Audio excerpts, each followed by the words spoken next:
இந்த காமெடி காட்சியில் வடிவேலு மாமூல் வாங்க சென்ற இடங்களில் எல்லாம் மறைந்த நடிகர் போண்டாமணி எப்படி யாசகம் கேட்டு செல்வாரோ அதே போல முன்னாள் முதலமைச்சர் ஓபிஎஸ்ஸின் காம்படிட்டர்களில் ஒருவரான ஒச்சப்பன் மகன் பன்னீர்செல்வம் ஓட்டு வேட்டையில் குதித்த போது அவர் பின்னாலேயே பெரியவர் ஒருவர் யாசகம் கேட்டு இம்சை செய்துள்ளார்.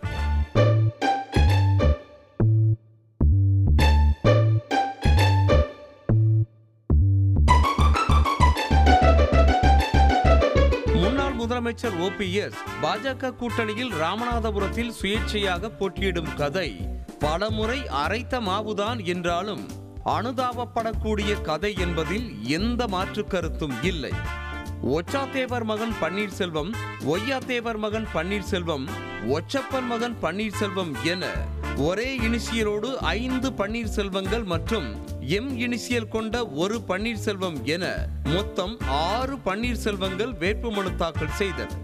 இது மனதுக்குள் ரணவேதனைதான் என்றாலும் பலாப்பழத்தை தூக்கி பிடித்தவாறு பிரச்சாரத்திற்கு செல்லும் இடமெல்லாம் நாட்டில் பன்னீர்செல்வங்கள் ஜாஸ்தியாகிவிட்டார்கள், என்ன செய்வது என நகைச்சுவையாக பேசி மனதை ஆறுதல் படுத்திக் கொள்ளும் ஓபிஎஸ் யார் என்ன சதி செய்தாலும் நான் தான் ஒரிஜினல் ஓபிஎஸ் என மறக்காமல் பதிவு செய்து விடுகிறார்.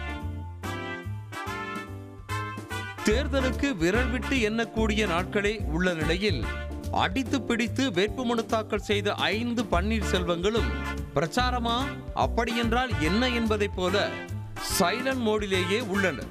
ஆனால் ஓபிஎஸ்ஸிடம் வாடி சின்னத்தை போட்டி போட்டு வாங்கிய மதுரையைச் சேர்ந்த ஒச்சப்பன் மகன் பன்னீர்செல்வம் கையில் நோட்டீஸோடு வாக்கு வேட்டையில் இறங்கி உள்ளார்.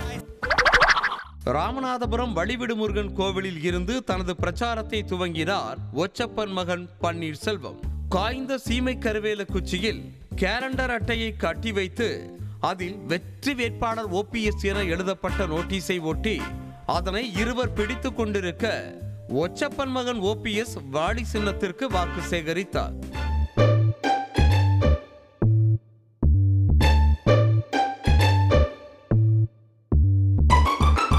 முதல் நோட்டீஸை அங்கு யாசகம் பெற்றுக் கொண்டிருந்த ஒருவரிடம் கொடுத்த பன்னீர்செல்வம் ஐயோ ஆரம்பமே திருவோடா என்பதை போல அந்த நோட்டீஸை பட்டக்கென வாங்கி வேறு ஒருவரிடம் கொடுத்தார்.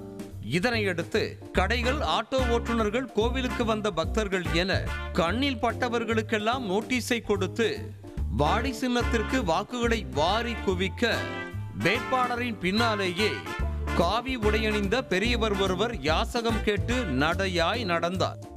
ஆனால் கடைசி வரை அந்த பெரியவருக்கு கால் காசை கூட கண்ணில் காட்டாத வெற்றி வேட்பாளர் ஒச்சப்பன் மகன் பன்னீர்செல்வம் நான் செல்லும் இடமெல்லாம் நீங்க வராதீங்க என வடிவேலு போல உத்தரவு போட்டுவிட்டு சென்றார். இத்தனை நாட்களும் ஏன் பிரச்சாரத்திற்கு வரவில்லை என செய்தியாளர்கள் கேட்ட கேள்விக்கு நல்ல நாளுக்காக காத்திருந்தே தற்போதுதான் அமாவாசை ஓவர் என அசர வைத்த பன்னீர்செல்வம் தனது தாத்தா முத்துராமலிங்க தேவரும் பெரியப்பா மூக்கையா தேவரும் விட்ட பணிகளை நான் தொடர்வேன், கச்சத்தீவை அசால்ட்டாக மீட்டெடுப்பேன் என வீர சபதம் செய்து உண்மையான ஓபிஎஸ் நானுங்க என கூறிய வாடி சின்ன வெற்றி வேட்பாளர் பன்னீர்செல்வம் தனக்கு வெற்றி பிரகாசமாக உள்ளதாகவும் 1,00,000 வாக்கு வித்தியாசத்தில் வெற்றி வாகை சூடுவேன் எனவும் அடித்து கூறினார். இருக்கட்டும், பிரச்சாரத்திற்கு வருகிற அனைவரும் சொல்வது தானே என ஆங்கிருந்தவர்கள் நினைத்து கொண்டனர்.